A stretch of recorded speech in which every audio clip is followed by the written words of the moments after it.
So it's all for play for still. I think so. Do you want to bet against us?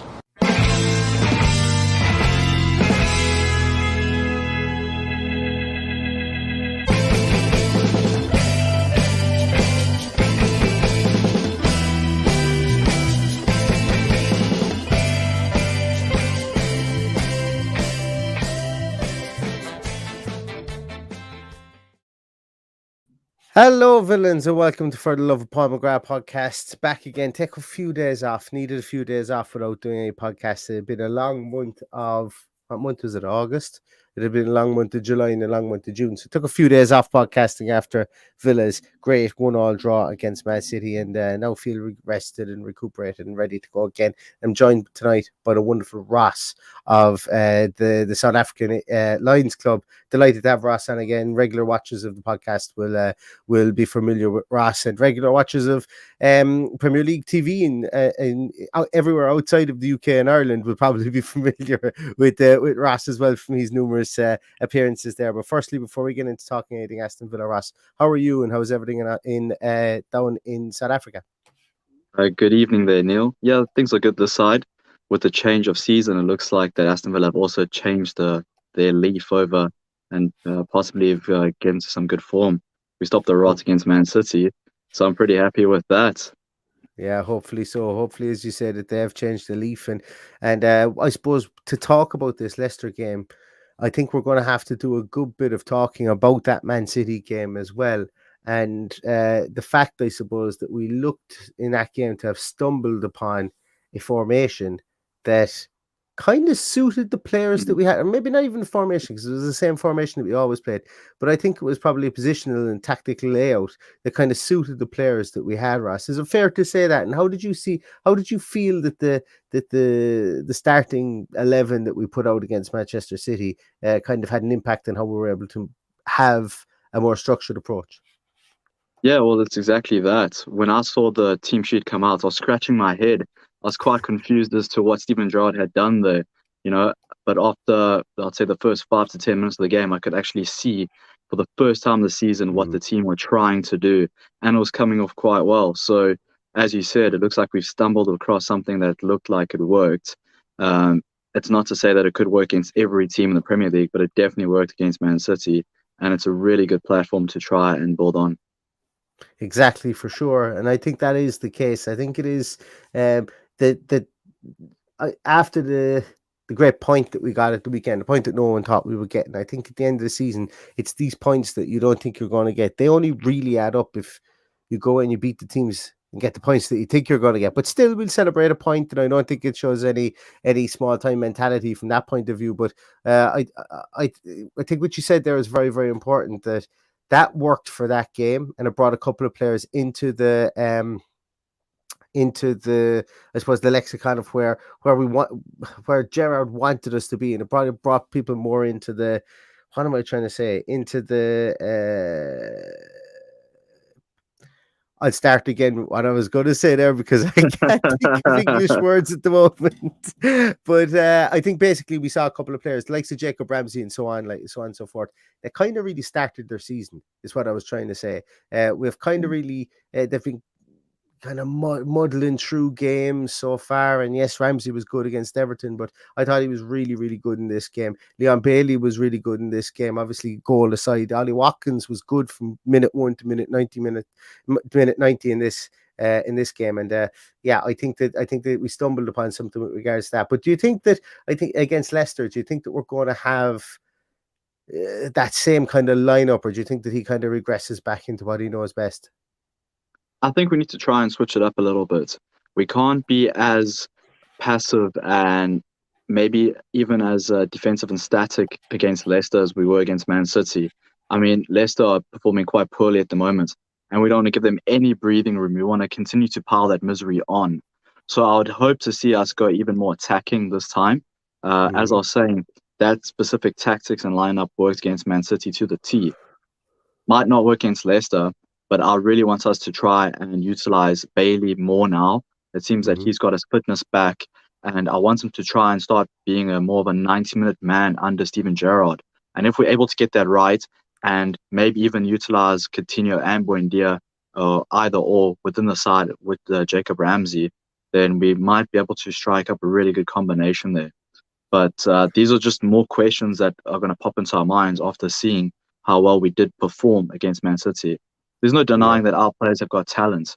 Our players are really, really good on paper. It's just about trying to fit them into that puzzle piece with Steven Gerrard's team to make it work.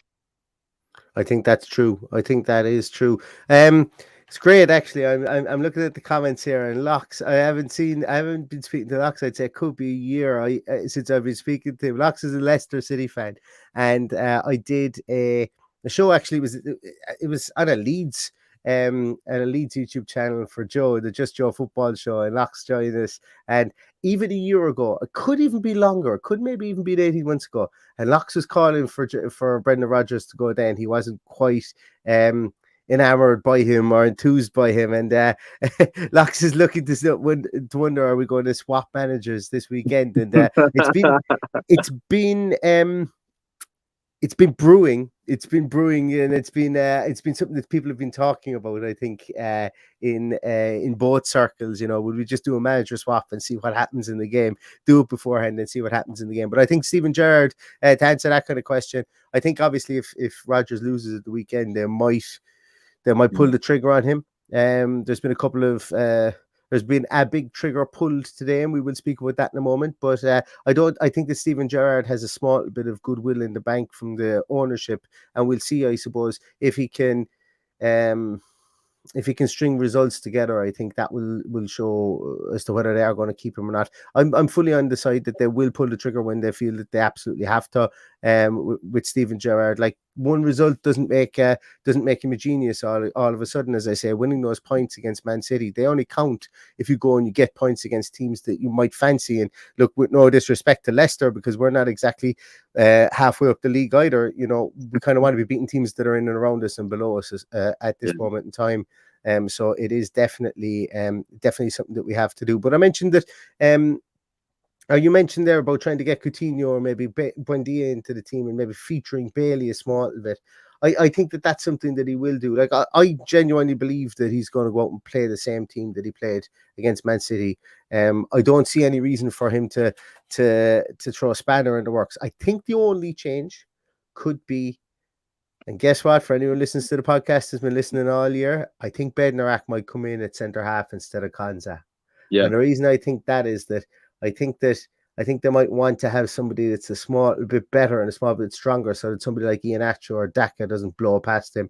Because while in my post-match conversation about the Man City game, I was pretty critical of Konsa and how he lost Haaland, and he did lose Haaland. But I think at the end of the day, that cross was so good that you could have had another centre half. You could be playing three at the back there, and you could have another centre half. I think Haaland was still getting on the end of that cross. It was just so good. But I think you might play Bednarak, and I think that might be the only change that we see, provided that Matty Cash is fit. He goes in at right back. Obviously, if he isn't, Ashley Young slots in there, and that would be an interesting piece that I want to hear from the boss himself with regards to selections and injuries. Maybe whenever we hear from him, maybe tomorrow, maybe Friday. Yeah, I agree. That goal we conceded though against Man City, with Konsa losing his man, I was quite disappointed with it though. I think there was only two players that I was really, really admissible about, and that was John McGinn and Ezri Konsa. Everybody else showed that they could step up to the game of that magnitude, and those two players really let themselves down.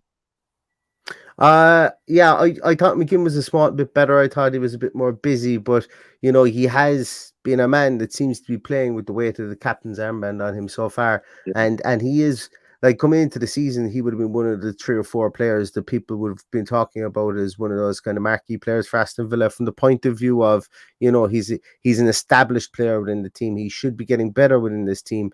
And whether it is a tactic or whether it's a Steven Gerrard tactic or whether he feels he has to do everything at 90 miles an hour nowadays, the captain's armband, his regression started at times last season. He finished the season really well, but he hasn't started this season really well so far. And we're obviously not digging him out because he is, like, it's only 6 or 7 short months ago that we're all talking about we wanted him to play in the John McGinn for Scotland position.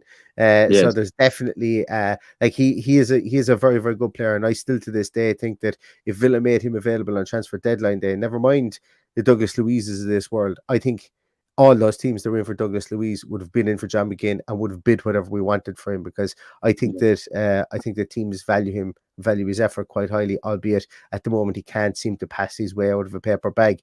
He's not very good at passing the ball at the minute, but I still think that he starts at the weekend. I know some people here will say that he won't. I think that the shot across his bow was bringing him off at 72 minutes or something like that against City. I think that was the shot across his bow to kind of let him know that, okay, we can't just carry you because you are captain, specifically in big games like this where we have an opportunity to potentially get a draw or maybe more within the game. So while I wouldn't be blown away if somebody like the Donker came in there and played for him, I just don't think it's going to happen yet. And I think the Donker will be a slower integration into this team than Bednarak. But I think Bednarak starts at centre half this weekend. I think it just makes sense to start him there as well. For sure.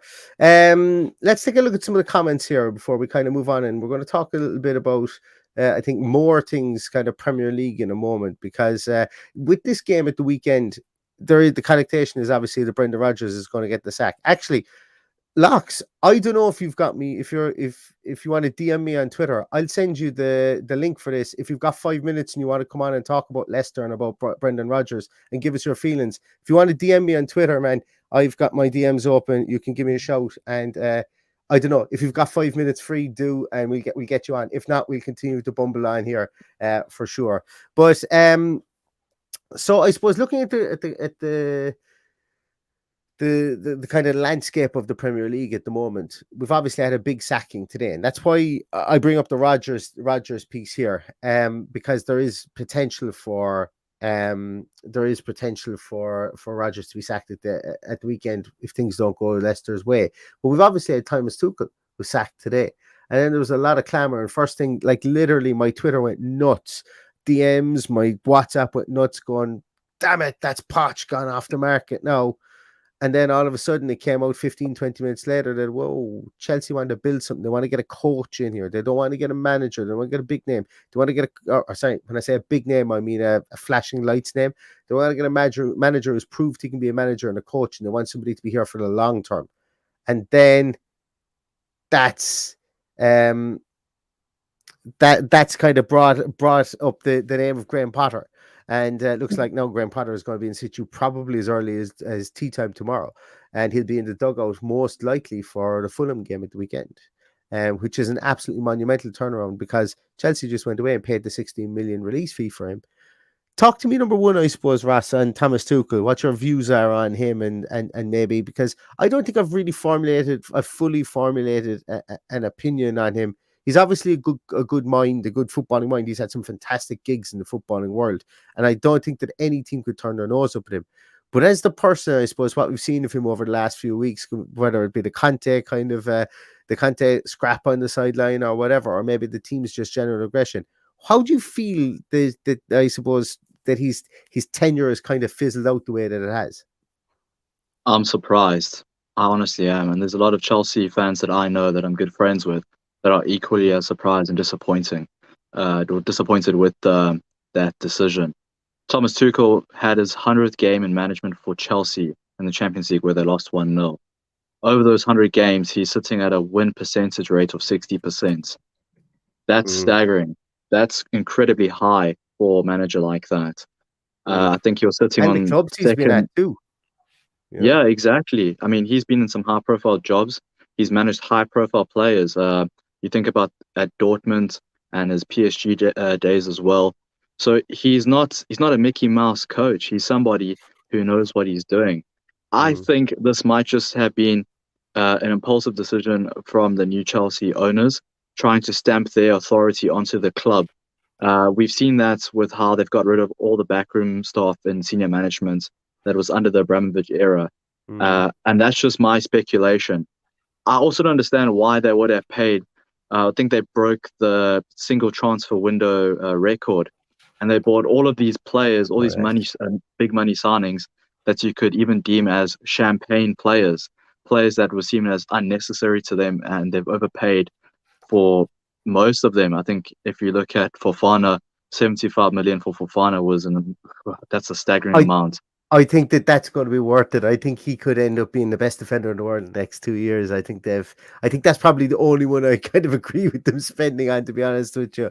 I would have taken Werner off their hands for 32 million as well, by the way. Yeah. And I'm expecting the comments to go nuts with that one, because I think Timo Werner was completely hung out to dry at Chelsea. But sorry, go on there. Yeah, so I was watching that Chelsea game last night in the Champions League, and it looks so flat. I mean, I can't predict how Fofana is going to develop in the next 3 to 5 years, but I know that he was pretty much at fault for that Chelsea goal. He let his marker run straight past him, and I know he's still trying to get back to full fitness after he had suffered from what I understand, a horrendous injury when he was at Leicester. So maybe it's just a signing for the future. But then if you also think about the signing that they made from us with Carney Chukwuemeka, or as I call him, chuck more money at him. 20 million for him, and they still think that he's supposed to be the best under 18 centre mid in the country. And I mean, their whole analysis of their signings and how they've gone about their scouting and just their work in general is very unorthodox from Chelsea's standards.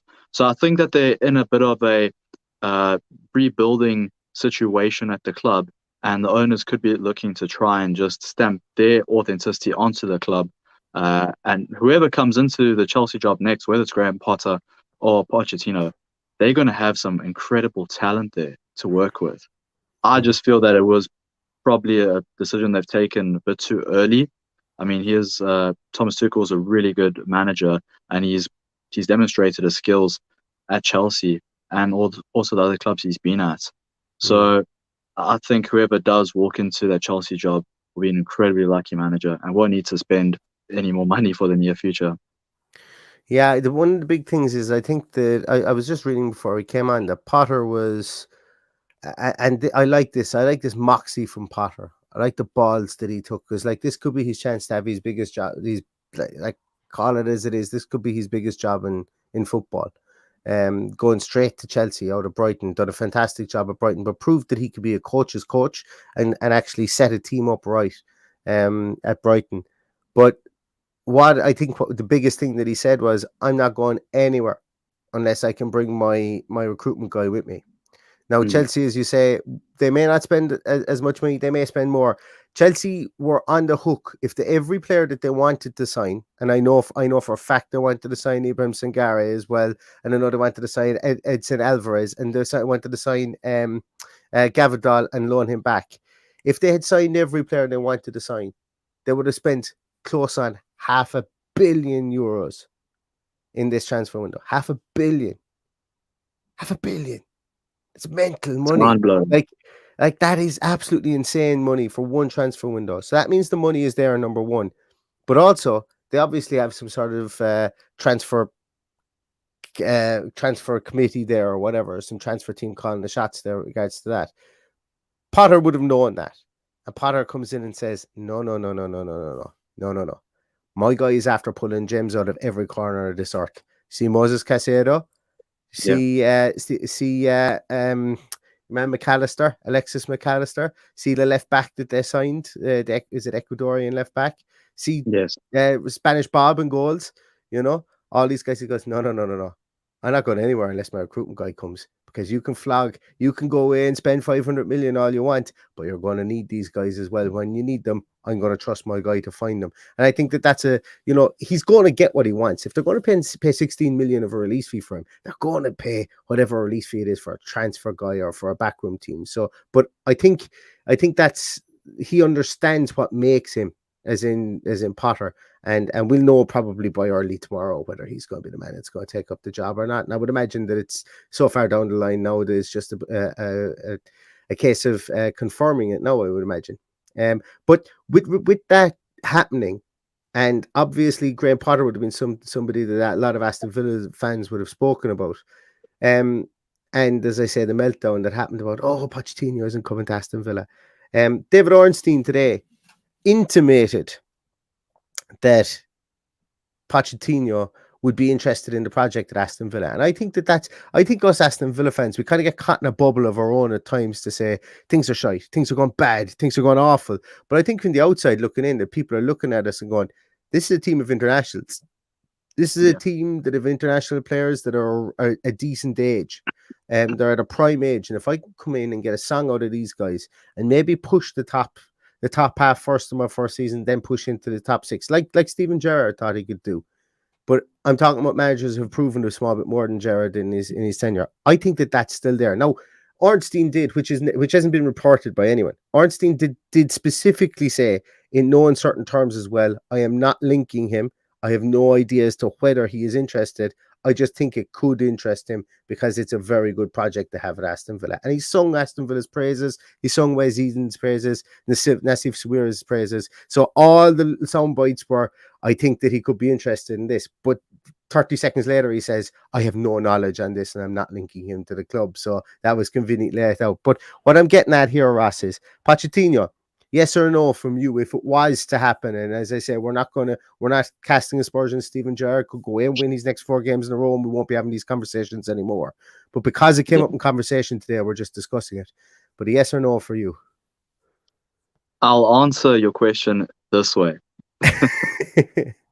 This is how I'll answer your question. My opinions on Pochettino is very high. I rate him highly, especially for the job that he did at Tottenham. He took Tottenham from a team that was struggling in the middle of the table. I wouldn't say struggling, but they were struggling to break Europe. This was before the Conference League times. And he took them from a team that was struggling to break into Europe, especially the Champions League, and he propelled them to the Champions League final. A manager like that has to be respected and noted. I don't know why he hasn't cracked it at PSG when he was there. Perhaps just the personalities for him were too big to handle. But Pochettino is one of those managers that he's a transition manager. That's basically how I put him. He'll be a manager that can take your club from one standard to another. So if Villa are a mid-table team, I think he could take us, or a team like us, to a team that's challenging for Europe and realistically challenging for Europe. And not to say Gerrard might not be able to do that. I mean, we haven't seen one full season of him. He's only had, I think this is the second transfer window. And people are saying, I need to get out, give him the sack. Realistically, that's not enough time. There's not enough time for him to work with the squad and try and implement his own tactics. And yes, I know that he went away to Australia and he's had all of these plans and whatever else has gone on. We've had this conversation before, and I know that you've touched on it many times in your podcast. So I'm not going to revisit that old book. But I would have Pochettino if we didn't have Gerrard. That's short and sweet. Yeah, and like I think the big thing is, like, I think that Gerrard could. I think the board could justifiably sack Gerrard in the morning for some of the bad runs that we've had. If they're going to utilize the same standard that they did with Dean Smith and the fact that hasn't been good now for 5 or 6 months and stuff. But yeah, would we though? I want to know your opinion on that. Would we though? Because I think the difference between Dean Smith and Gerrard was Dean Smith had about 3 years with us, and yes, he had the continuous improvements. It was shown when he took us from the Championship to promotion to the Premier League, and obviously kept us up as well in the Premier League. Do you actually think that Steven Gerrard would get sacked before the World Cup, especially with the time frame that he's only been able to manage compared to Dean Smith? Yeah, I do think that they would sack him. I think that they would have grounds to sack him. I think that they would, because like 5-game losing streaks for me is what done in Dean Smith as well. And if Gerrard is going to have those 5-game losing streaks and have more continuous losing streaks, should I say, than Dean Smith did, and showing this ability not to be able to stop the rot, and if the fans were not getting behind him and the tactics just didn't look right, I think that they would be justified to sack him. But I think that also the next 4 games hold a big key for him, because I think if you go and you sack him now after the transfer window, you might get a bounce from us. But I think I don't think that there's anything to be lost by giving him this game, giving him Southampton, see what happens, and see if he can string 3 results together. But I think that he's very much on borrowed time, and the next time he goes in a 4 or 5 game losing streak, I think that he could be packing his bags for sure. And I think Pochettino, any Aston Villa fan that doesn't want Pochettino is absolutely insanely nuts, because he's obviously a very, very good manager. There's loads of good managers out there at the moment. There's loads of good managers. There's Jorge Sampaoli is out there at the moment, managed Marseille up until this season. There's tons. You can, I can't think of any off the top of my head now, but there's quite a lot of managers out there that would be well capable of taking Aston Villa and molding them as well. Should we look for a new manager? So the one thing that I kind of always kind of sit back and sometimes it annoys me as well is that the groupthink happens and everybody goes, well, if it isn't this guy that comes in, then we all have to be really angry because it can only be this guy. And it's the only guy that can fix the issues for us. But there's probably about 20 guys out there that can fix issues within a team, within any team. And look, we'll see what happens. As I say, we're not writing his obituary just yet from the Aston Villa dugout, but this weekend will tell an awful lot, and so will the weekend after, I think, against Southampton too. Couple of comments there, guys. Let's have a little look at some of the comments there, because we've gone all philosophical and weird here in this one. But really random review says Tuchel was acting weird and out of character and making weird excuses last night. Said I can't argue. He lost something. Yeah, I think he's been acting a small bit out of character. I think he hasn't been really happy with stuff recently, and you could just see that he was a bit agitated as well. So that did come across, and also probably I think the Conte thing got to him too as well. Yeah. So Jake Aston Villa says it's a dangerous job for the Chelsea owners to play. Just because they have money doesn't mean success is guaranteed. Yeah, I think you could label that at 90% of the clubs outside of Manchester City at the minute. But and us, I suppose you could label that at us as well at times. But I think money doesn't guarantee success, but it allows you to fail more often than a team that doesn't have money and still have a few extra bullets in the back of the chamber to be able to take more shots, I think. So I'd prefer to be looking at it than looking for it in a money point of view, for sure. Steve Bruce to Chelsea, I can get on board with that. I could get on board with that, Biff, for sure. I absolutely could. Yeah, so a couple of things there. Dave FC US says he looks skeletonized. Yeah, I actually think Tuchel hasn't been looking well recently. I genuinely, not just saying that, but he does. He looks a bit more gaunt than normal, and I hope everything is okay with him, and so on, because you never want to see that as well. Aurelio Gomez says, should there be a transfer window for managers? If you had asked me this 3 or 4 years ago, I would have said absolutely yes. 100% yes, I would have said, because it can really derail a club's season if you lose a manager in the middle of the season just because a team with more money decides they want to sack their guy. But now I'm of the opinion that I'm not even sure that the transfer window for players is a great idea. I don't know what side I come down on it, but for managers, I think you would have to resign yourself to relegation.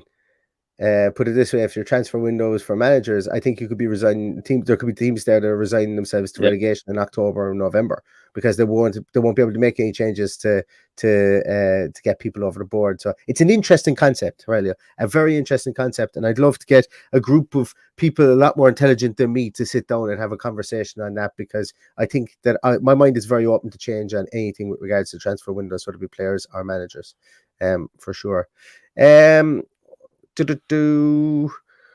Every prime age. Oh, that's what when I was saying the guys were prime age, I kind of meant that they're at an age now where they can compete. And I think a lot of players, a lot of fans kind of get it into their head that when someone turns 30 that they're on the way down. And yes, they will be. But when if you think that a manager has a 2-year or a 3-year shelf life, if we've got players that are anywhere between 26 and 30 at the moment, well, those 3 years are really going to get them through the managerial shelf life. And you're going to need, no matter what time you come in here, you're going to need to have that success. And that's what I mean, that we've got experienced players who can come in and should be able to hit the ground running, should be moldable, and should have gone through lots of managerial changes and should be able to hit the ground running if a new manager does come in. That's kind of what I meant by it, because I think you go on to list a couple of players' ages, like Coutinho being 30, Mings and Carlos, and Dino being 29.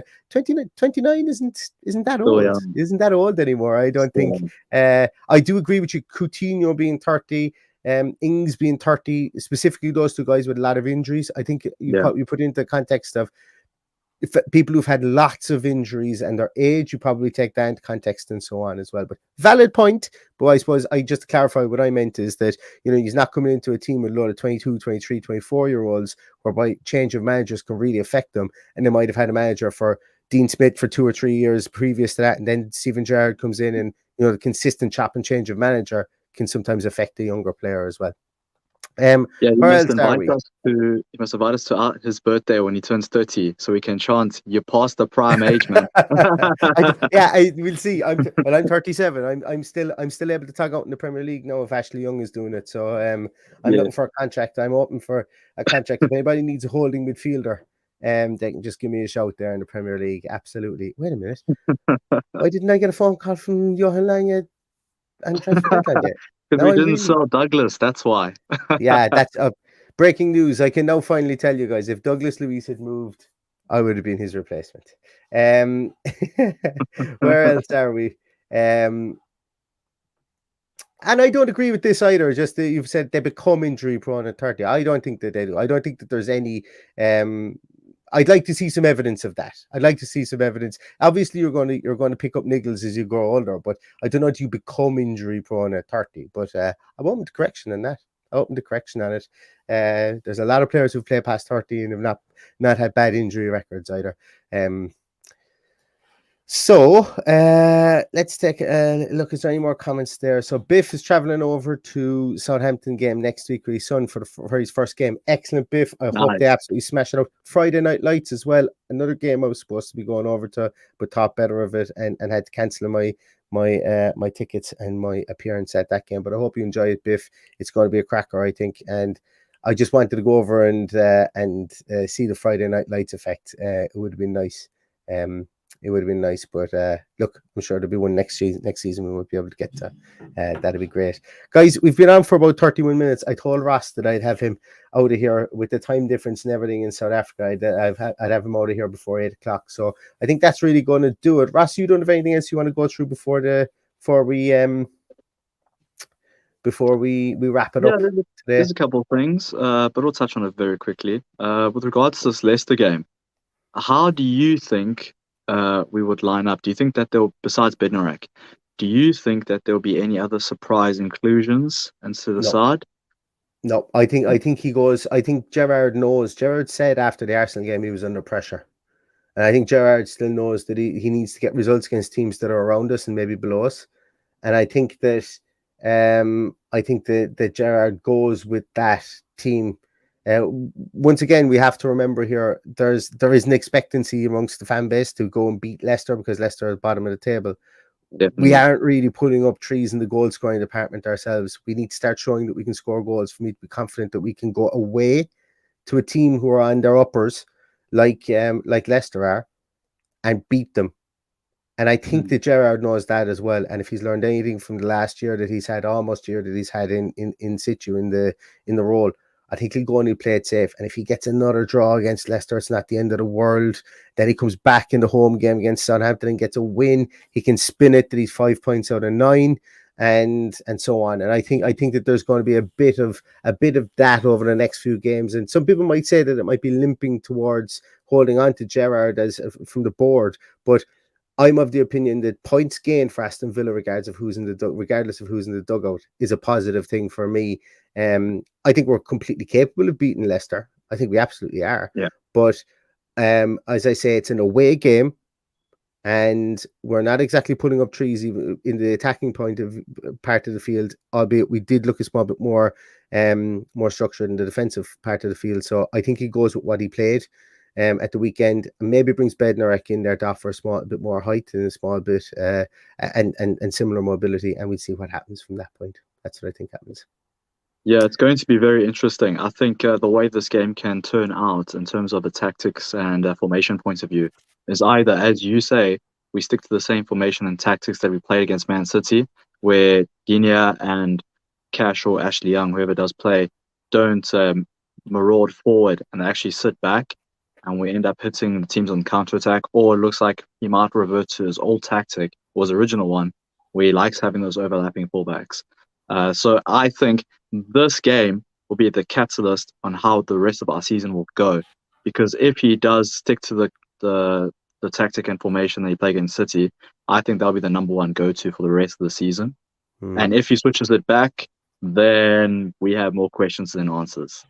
Exactly. And that's what I don't want to come from this, whereby the weekend is a flash in the pan and we do have more questions than answers from that weekend. Because at the moment, it seems like we might be beginning to get at least a glimmer of an answer.